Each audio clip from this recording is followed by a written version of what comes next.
That was the one time I just broke down on air. Yeah. One time, my whole career. Yeah. And it came unexpectedly.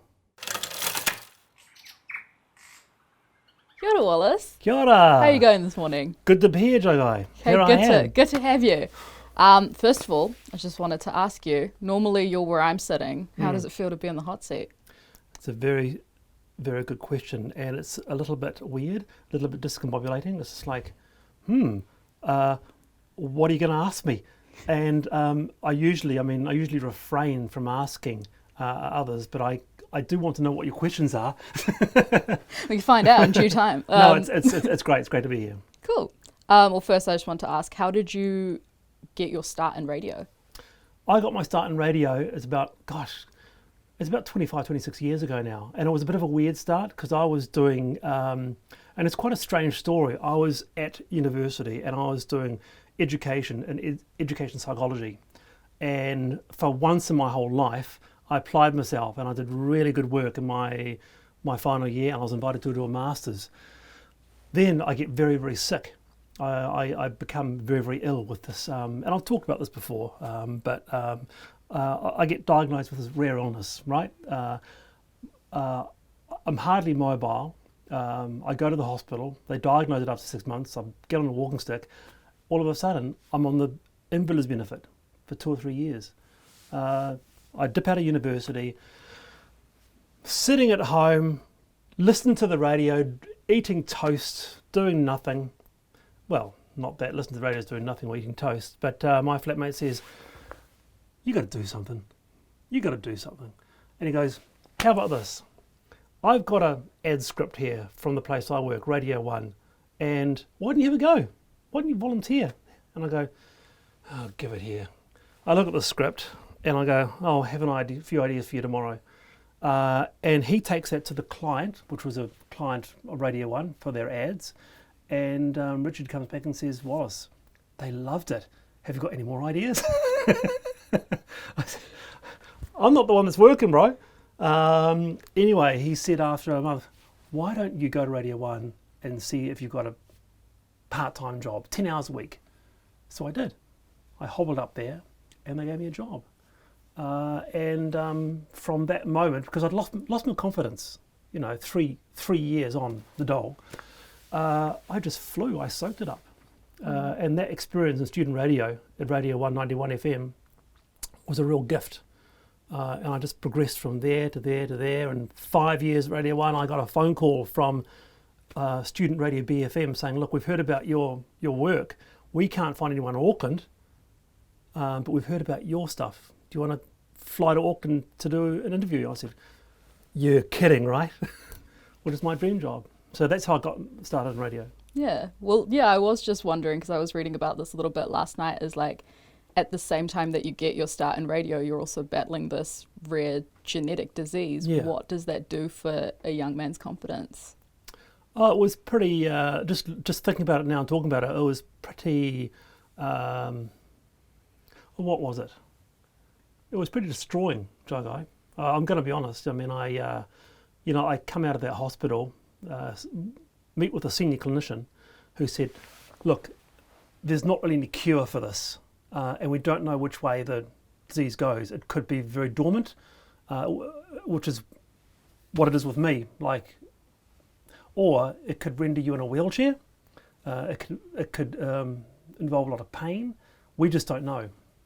So it was pretty epic, and I walk out of that, and I just go to the nearest chapel, which is in the church, because I don't know where to go, and I just sit there for the whole day, just going, oh my God, what now, world? What now? So I go home, and I'm on that invalid's benefit, and it was very tough too, because it was in the mid-90s where there was a lot of pressure on beneficiaries. It wasn't easy. Couldn't really even get a taxi chit to go to my meeting. So to get that lifeline from my flatmate, who said, "Look, you can do more than this. You can do more." I owe him so much. Richard is his name. And there was another person as well, a guy called Peter, who said, Wallace, you're just wasting away, you know, what about your music? Why don't you organise a summer Shakespeare? I said, oh, I can tell you what, $1,000, $1,000, that's the fee. And so through some good friends, I gathered up the courage and the self-confidence to actually start working again. And it just prized open that door for me to allow, like the 10 hours a week at Radio 1 was a godsend. I just soaked it up and I did some very, very good work. You said you went to a chapel to just cry and release that. Are you religious? I wasn't for those 3 hours. For those 3 hours, that's very religious. Oh yeah, help me. No, it's a great question because I don't. No, I wouldn't say I subscribe to any higher power. But I believe in Christian principles, I guess, like fairness and justice for all peoples. My father was a Methodist minister, so you know I'd spend my teenage years and my whole life, you know, sitting in the back, just half there, half not, listening to Dad. Every now and then he'd say something interesting. I'd go, it's interesting. It's making some points. Making some points when he veered off script, as he used to do. So that's a tricky question whether I'm a Christian or not, but I believe in some Christian principles. Say you have had a pretty hectic show, you're a bit tired, got a bit of a headache from some of the panellists or whatever that have come on. What do you do to unwind? I'll often have a craft beer. You know, nothing like a well-placed pint. Every now and then. What else do I do? One thing that look, I'm a routine person, and a routine normally involves going to the gym. So I've been going to the gym for 25 years, and it's a way to get my headspace right before I go into work. Part of that is born of the fact that I have, let's just call it a disability. Don't look like I have one, but walking is a real issue for me. Like quite an issue. Walking 1 kilometre is a problem. So I make sure that I go to the gym, keep myself quite strong, have a little sauna. In the sauna, I think about the morning, the day, and then into work. And I've been like that for 25 years. And that gets me in my headspace. Awesome. And what is your favourite interview of all time that you've done, if there is one? A favourite interview? That's a really tricky question because being at RNZ, I've been really blessed with talking to some amazing people, and often the famous people are great, but they're famous, but they won't supersede some smaller interview that you've done, which is very meaningful to you. I guess in terms of people who, for me, have been touchstones into the wider scheme of things, because I did Sunday Morning here for 5 years, and it's a big part of my RNZ life. And I mean, gosh, the people I talk to, I mean, quite extraordinary. One, for example, was a person I really revered as a film director. In fact, one of the greats, I think, alongside Martin Scorsese, was Gus Van Sant. You know, Good Will Hunting, My Own Private Idaho, Elephant. I mean, an extraordinary filmmaker. And a person who's a bit of a guru. So when it comes to nerves, I wasn't nervous, but I thought, I've got to prepare for this, baby. Really prepare. And it was quite a tough interview because, as expected, it didn't give a lot away. Mm-hmm. You know, I wanted to really get into his psyche about who Gus Van Sant was. He wasn't going there. But there was a wonderful moment, let's forget about the auteur stuff. He goes, hey Gus, Friday night you got a glass of wine. What do you watch? He goes, what do I watch? The Crown. What, Gus Van Sant, The Crown? Oh yeah, it's a great show. That was the moment I always remember. Yep. That was the moment. Another moment I remember is because she doesn't often speak much and she's an icon, in a sense of our times, was Tracy Chapman. Mm-hmm. The American musician Tracy Chapman. Mm-hmm. You know, that's just one of many. One that I recall on another radio station which was, in fact, I think she might have even turned 100 recently, was the wartime hero, Dame Vera Lin. Mm-hmm. I mean, just a national treasure. You know, that whenever we think of that time, you know, we'll meet again, don't know where, that's her. And to hear her voice on the end of the phone, hello, Dame Vera Lin, and how are you all? It's like talking to the Queen, you know.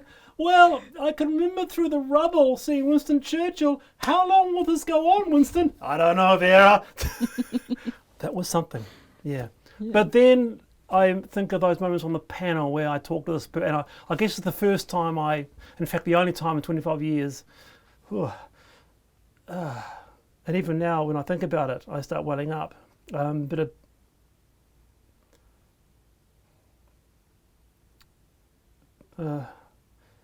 a dad that lost his son, and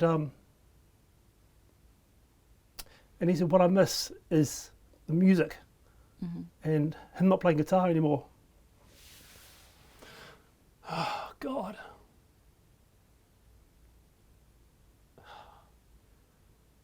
In all my years of broadcasting,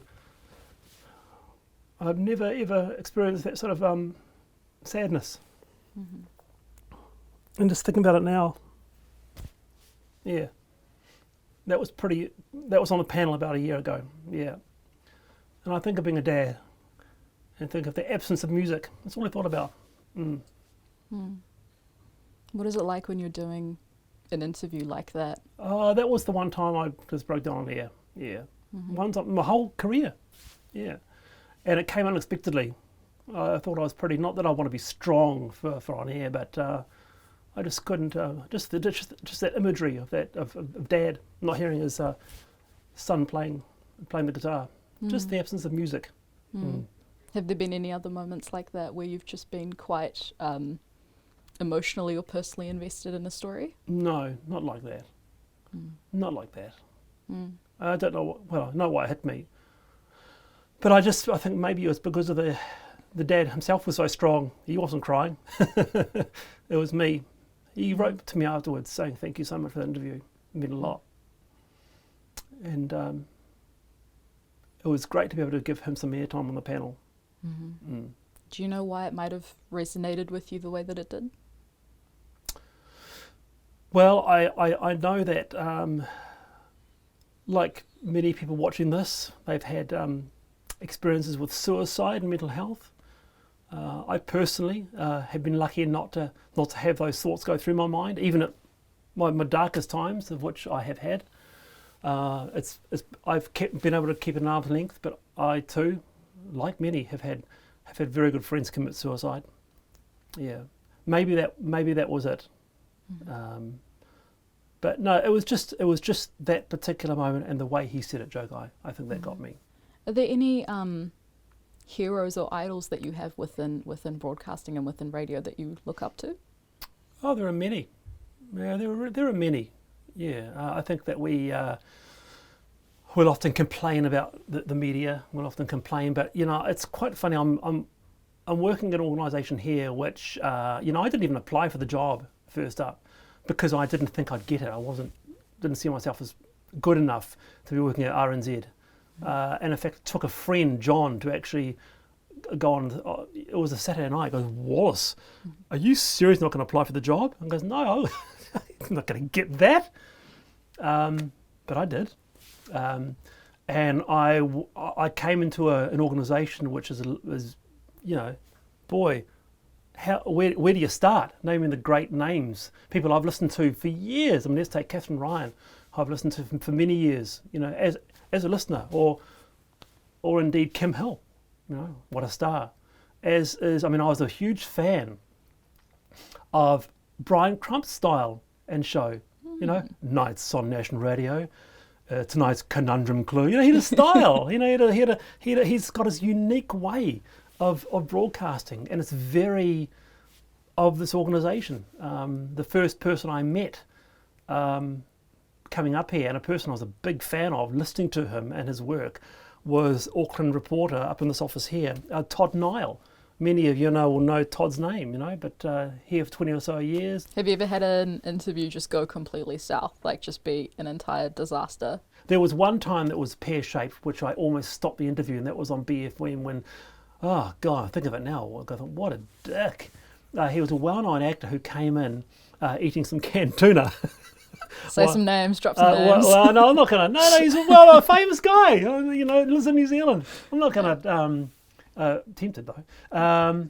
Maybe I'll tweet about it. So answering half full, the smell of tuna, I just thought, I'm just going to almost cut you off. It was really rude. So that was the one that I think about when it comes to interviews that didn't go the way I wanted. Mm-hmm. Did you cut him off? Yeah, we just went to a song. I think along what was it, Stairway to Heaven? I don't know. We cut him off. Yeah. Thanks for that. And I think the play is going to be such and such a time. When you were a kid and when you were growing up, is this what you wanted to do, or did you want to do something else? No. I mean, as I said, broadcasting wasn't part of my career gambit. It wasn't what.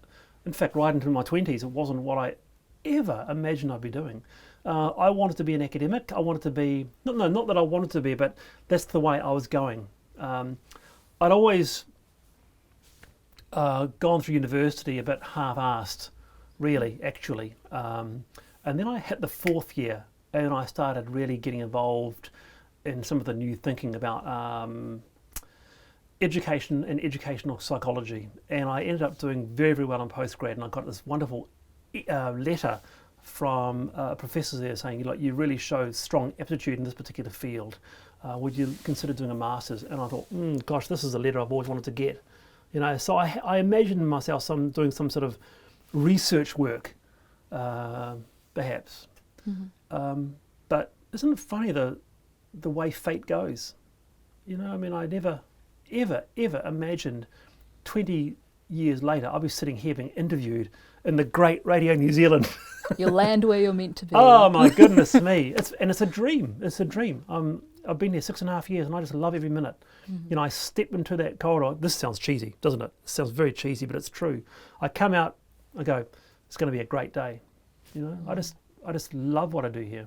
Mm. But no, I did not ever imagine I'd be a broadcaster, switching on a microphone, talking to people, interviewing people. Mm. And if you could no longer do this as a job, what would you like to do? Oh, wow. My goodness. That's a bit of a tough one. I don't know. What Prime Minister said, there is no plan B? Was it Helen Clark or something? I've got no plan B.